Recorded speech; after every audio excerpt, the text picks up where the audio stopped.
Pemirsa, Timnas Indonesia memulai persiapan jelang lawan Cina hari ini dengan diikuti oleh 23 pemain dari 32 yang dipanggil ke pemusatan latihan di Bali. Lalu apa saja pekerjaan rumah yang harus dibenahi oleh Patrick Kluivert jelang lawan Cina nanti? Kita akan membahasnya bersama mantan pemain Timnas Indonesia Marcus Horizon dan public figure sekaligus pemerhati sepak bola Ibnu Jamil. Selamat malam Mas Marcus, selamat malam Mas Ibnu. Selamat malam.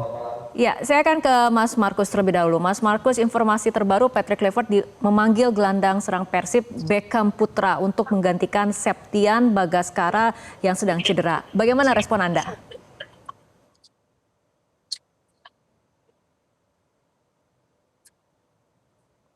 Mas Marcus, kami belum bisa mendengar audio dari Anda. Boleh di-unmute? Oh iya, halo. Ya, silakan Mas Marcus. Halo, selamat malam Mbak, selamat malam Mas Ibnu. Ya, mungkin ini saya pikir Patrick Kluivert ingin memberikan juga kesempatan ya, apalagi ini Beckham dipanggil baru saja mereka timnya menjuarai Liga 1 ya. Saya pikir ini sangat berharga buat Beckham. Mudah-mudahan Beckham bisa bersaing sama pemain-pemain lainnya. Dan saya pikir mungkin Patrick juga sudah tepat ya memanggil Beckham karena kita tahu Beckham di Persibnya banyak berkontribusi buat tim Persib Bandung sehingga bisa menjuarai 2 kali. Oke, kalau Mas Ibnu bagaimana komentarnya soal dipanggilnya Beckham Putra ini?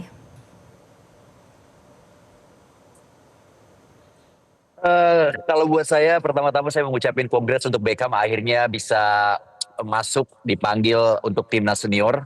Ini kesempatan yang sangat baik sekali. Kalau dilihat dari alasannya, memang tidak ada alasan untuk Patrick Kluivert tidak memanggil Beckham Putra karena tadi Bung Marcus bilang tidak ada, penampilannya cukup konsisten dan kontribusinya untuk klub Persib juga besar sekali dan sering menjadi pembeda di setiap permainan Persib dan juga kemenangan-kemenangan yang diambil oleh Persib. Jadi dari sisi pengalaman Beckham Putra pun sudah mengisi timnas dari U19, U22, U23, tinggal seniornya memang belum dan akhirnya ini adalah waktu yang tepat juga untuk Beckham Putra untuk bisa bersaing memasuki 23 nama nanti yang akan dibawa ke GBK.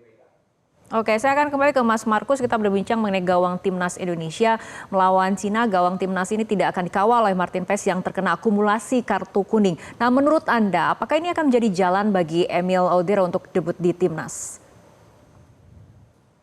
Ya, kemungkinan besar saya yakin Emil yang dimainkan karena kita ketahui bahwa Emil mempunyai pengalaman yang sangat banyak ya. Apalagi dia sekarang bermain untuk di klub Eropa ya. Jadi saya pikir Emil nanti kemungkinan besar saya yakin dia pasti akan dimainkan dan saya yakin juga dia akan juga seperti Martin Paes juga memberikan yang terbaik di bawah Mister Timnas Indonesia. Menurut Anda peluang seperti kemudian Hernando Ari, Nadeo, dan Reza Arya untuk menjadi starter pada saat melawan Cina sendiri seperti apa? Ya, sebenarnya Hernando sama Nadeo juga sama-sama bagus ya. Tapi kita ketahui ini adalah pertandingan yang sangat dinanti lawan Cina. Saya pikir Patrick juga mempunyai jagoannya waktu nanti lawan Cina ya, karena ini partai yang menentukan buat timnas Indonesia untuk melaju selanjutnya ya ke Piala Dunia. Dan saya pikir siapa yang siap di antara 3 kiper ini yang mungkin dari segi pengalaman Emil mungkin lebih banyak dijagoin, mungkin dipasang starter dari pertama. Oke, saya akan kembali ke Mas Ibnu. Tadi ada nama Beckham Putra yang kemudian dipanggil oleh Patrick Kluivert untuk masuk ke timnas. Tapi juga ada sejumlah nama yang comeback nih ke timnas seperti Stefano Lillipali dan juga Asnawi Mangku Alam. Bagaimana tanggapan Anda, Mas Ibnu?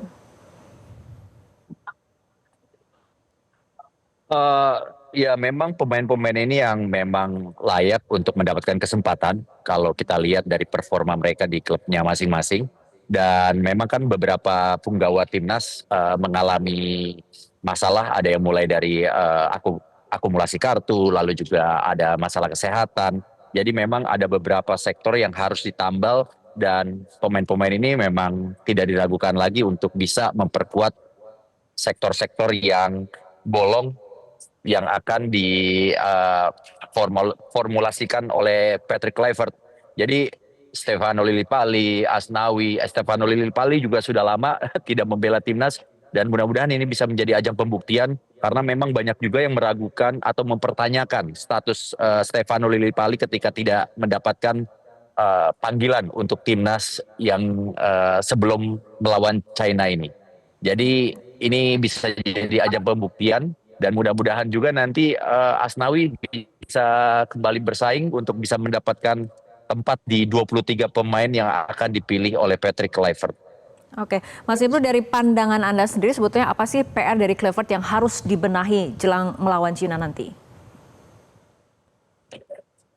Kalau buat saya yang harus segera dibenahi itu adalah pertama efektivitas setiap serangan atau create changes setiap yang dimiliki oleh timnas itu harus bisa dimaksimalkan dengan baik karena kalau kita berkaca di leg pertama di Qingdao kita kalah bukan masalah statistik tapi kita kalah dari efektivitas serangan di mana memang saat itu China sangat efektif sekali mendapatkan serangan balik, lalu bisa bikin gol. Sedangkan Indonesia bisa menguasai pertandingan 70% kalau nggak salah penguasaan bola dilakukan oleh timnas kita, tapi tidak mampu dimaksimalkan dengan baik. Dan ini harus bisa menjadi sebuah PR yang bisa dipecahkan oleh Patrick Kluivert.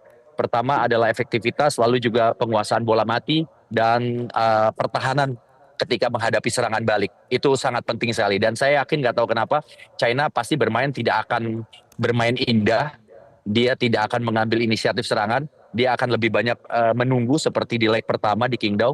Karena mereka yakin juga agak getar juga nih bermain di GBK. Lalu juga di hadapan puluhan ribu supporter timnas Indonesia. Dan apalagi timnas Indonesia sekarang juga berbeda kekuatannya ketimbang di Qingdao yang lalu. Oke, kembali ke Mas Markus. Tadi Mas Ibnu menyoroti mengenai efektivitas serangan, penguasaan bola mati dan juga pertahanan. Menurut Anda apabila kita lihat dalam pertemuan melawan Cina ini kan timnas Indonesia kalah dan kebobolan 2 gol. Nah, apa sebetulnya pekerjaan rumah untuk barisan pertahanan timnas?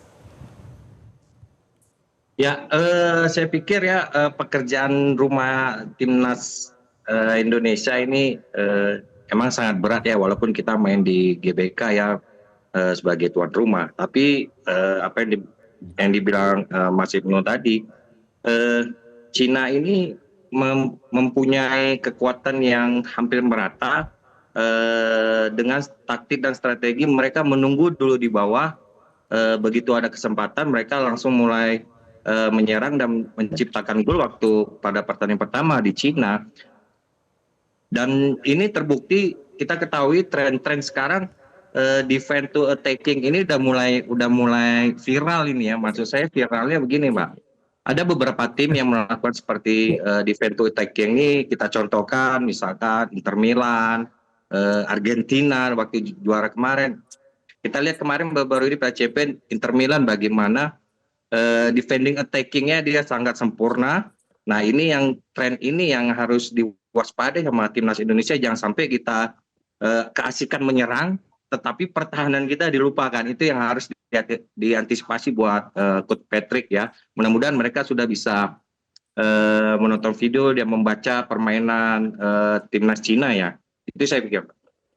Oke, Mas Markus, ini 2 laga melawan Cina dan juga Jepang kan sangat krusial, sangat menentukan. Nah, Anda sebagai mantan pemain timnas, apakah tekanan seperti ini akan berdampak pada permainan, pada mental dari para pemain? Kalau mental saya pikir anak-anak pemain timnas sudah kuat ya, saya pikir mentalnya Mbak. Tinggal bagaimana emang pada pertandingan Cina ini emang pertandingan yang sangat dibutuhkan poin ya Mbak, karena kalau kita bisa menang lawan Cina, kemungkinan besar kita bisa juga mengikuti pertandingan selanjutnya, walaupun tidak otomatis ya. Tapi saya yakin pertandingan lawan Cina itu harus bisa dimenangkan buat timnas Indonesia, agar nanti kita ketahui memang Jepang kita sangat-sangat jauh ya, walaupun Jepang kita ketemu Jepang, nanti di Jepang maksudnya pemainnya walaupun lapis kedua, tapi saya yakin Jepang lapis kedua juga, tapi sama seperti pemain inti juga pemainnya. Jadi saya pikir kunci timnas Indonesia harus nanti sama Cina harus wajib menang itu Pak. Jadi biar kita bisa melenggang selanjutnya untuk ikut ke round selanjutnya itu Piala Dunia. Oke. Baik, Mas Ibnu, masih mengenai timnas Indonesia, menurut Anda siapa sih cocok yang bisa ataupun yang cocok menggantikan Marcelino Ferdinand? Yang jelas sih bukan saya ya. Tapi kalau saya melihat kalau posisi Marcelino Ferdinand ini bisa banyak diisi. Salah satunya ya Stefano Lillipali. Kalau kita lihat Lillipali juga bisa bermain di beberapa posisi.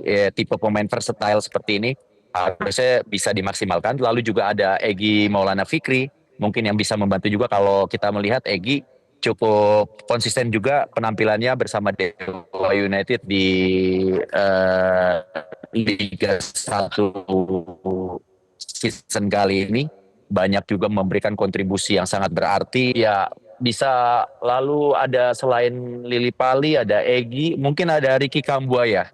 Kalau saya melihat, nggak tahu kenapa saya lebih suka sepertinya Ricky Kambuaya lebih layak karena dia punya tenaga, punya sisi pertahanan yang kuat juga ketika memang akan ditopang oleh Tom Haye dan juga Joe Pelupesi.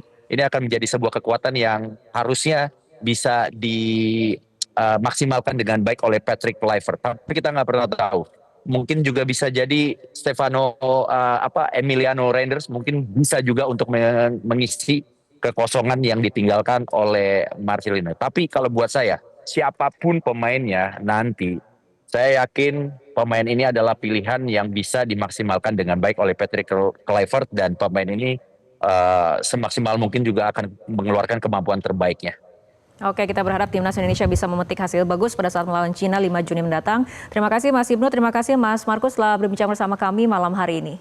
Jelajahi cara baru mendapatkan informasi. Download Metro TV Extend sekarang.